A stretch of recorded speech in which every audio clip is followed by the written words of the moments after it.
Hey everyone, Alkali back again with another Battlegrounds quick tips. Today's Battlegrounds quick tips is on Patches the Pirate. So when I'm streaming, I'll often hear things like, oh man, I hate Patches. I've never offered pirates when I play him. I think it's so easy to high roll or low roll or, either number 1 or number 8 hero. And yeah, I'm not sure it's not true. But on my stream, we love pirates. We love pirates so much that whenever I get offered them, which unfortunately isn't very often, I have to don the pirate hat. So, Patches is tons of fun to play. He's one of my favorite heroes. Not necessarily the most consistent hero, but I've put together some tips to help you do your best with him. Hey guys, here's the tips I have for you. And I have these written down so I wouldn't forget. The first tip I have for you is the best time to get a free pirate, if you get offered a free zero-cost pirate, is by tier 3. Now, if you get lucky enough that you've bought so many pirates you can buy one before tier 3, okay, I guess. But you really want to increase your chances of getting a salty looter or a ho-oh ogre early game. So, tip number 1, tier 3 is the best time to manage your early game to get that free pirate. All right, now I have noted here, number 2, once you get your hoggers, go freaking nuts on the pirate. Sometimes when I watch new players play, they're just like trying to look at what's there, which pirate's better. No!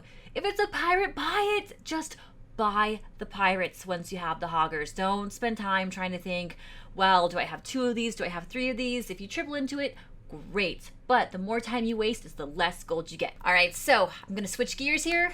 We're in full pirate mode. I'm going to show you this game, talk to you about the things I did that were right, maybe some things I did that were bad, and hopefully you help learn Patches the Pirate better. So one of the biggest questions I get, what do you do if you get patches and you don't get pirates? Well, simple enough, you take the strongest minion. Here I took a Murloc set because it had a token. It allows me to buy 2 minions on turn 2, which is what I did here. Well, actually turn 3 because we level up on turn 2. But I bought a Swabby and a Scallywag, and I'm pretty much all set now with 2 pirates. You just have to hope you don't face Millhouse like I did here and get smacked. So a bit unlucky, Millhouse takes everyone down early game. Here I can buy 2 minions because it's turn 6. I also had the option of using my hero power for a 2-cost minion, but this is what I was talking about where I would only get offered a couple different pirate types and none of them were salty looter or ho-oh ogre. So I decided to hold off and wait until I can tier up to tier 3. That is up to you. Here I tier up. I roll once, I look, I don't get a pirate, so I use my hero power and hope for salty looter. I don't get it. On the reroll, I see there's another pirate, so I sell some stuff on board to make some gold in order to buy that pirate. And things work out pretty well for those decisions. And then next turn, I'll be on tier 3 and hopefully get some better options. This next part of the game, I'm just going to speed through. You're going to make the normal motions. Try to buy as many pirates as you can. Try to build up your salty looters.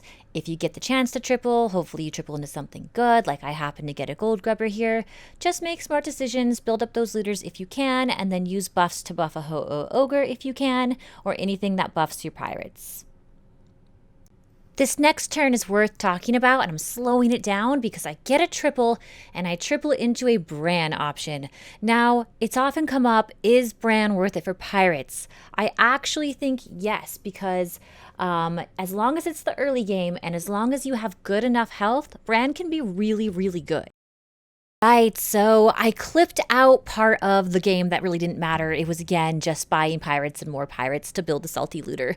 But here you can see why Bran is so good. There are 2 minions in particular, Southsea Strong Arm and Bloodsail Cannoneer, that buff your whole board. Now, I don't think Bran is a staple in pirates at all, so don't think if you see Bran you should buy him. Again, I had good enough health at the time. I seemed to be doing okay, even though it says I have 13 here. At the time I got Bran, when he was offered as a triple, my health was good. So again, Southsea Strong Arm and Bloodsail Cannoneer are buff minions for the pirate board, and pirates really don't have a lot. So if you can get Southsea Strong Arm, it's especially be good because it adds that extra health value, which pirates can't get. They're mostly all about attack.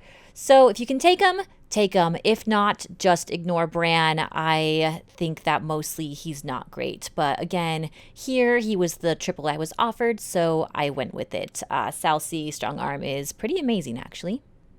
So here we have it, the final last bit of the build. This is what I was talking about in the early part of the video where I said Hogger is king. You pretty much aren't going to do well with pirates if you don't find salty looters early and if you don't get Hoggers later in the game. So once you get your Hoggers, it's pretty easy if you only have one, but here you can see I get 2 of them. I'll slow it down so you can see. 2 Hoggers just get super tricky. There's not much port space. So the thing to remember with Hoggers is that every minion costs 3 normally, but when you have 2 Hoggers out, every minion costs 1. So you're paying 3, but you're getting 2 back. So it can go pretty quickly. So the best piece of advice I can give you, and some may disagree with this, but if I see a pirate, I buy it. I mean, there might be opportunities where you're trying to not triple something in a lot of builds, but I think most of the time with pirates, that's not the case.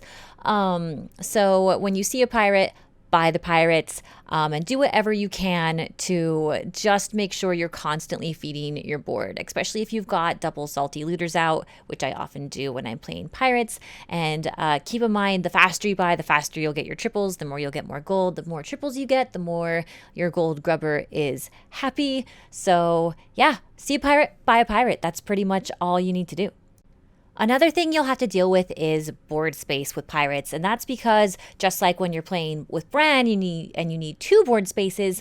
You're going to need 1 board space always with pirates, and that's because you want to be able to buy and sell. So try not to get too attached to pirates.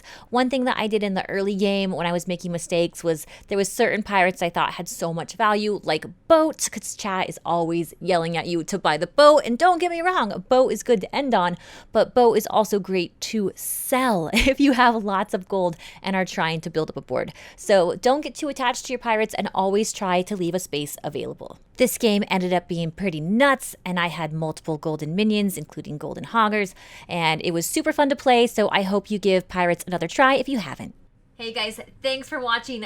This was the final warband. I thought it was pretty crazy, although not my best pirate game. So if you want really cool golden warbands like this, give pirates a try. I think you'll really like patches. And if you like my content, please make sure to check out my Twitch stream where we keep the fun going, and also make sure to hit like and subscribe on this video. Thanks you guys.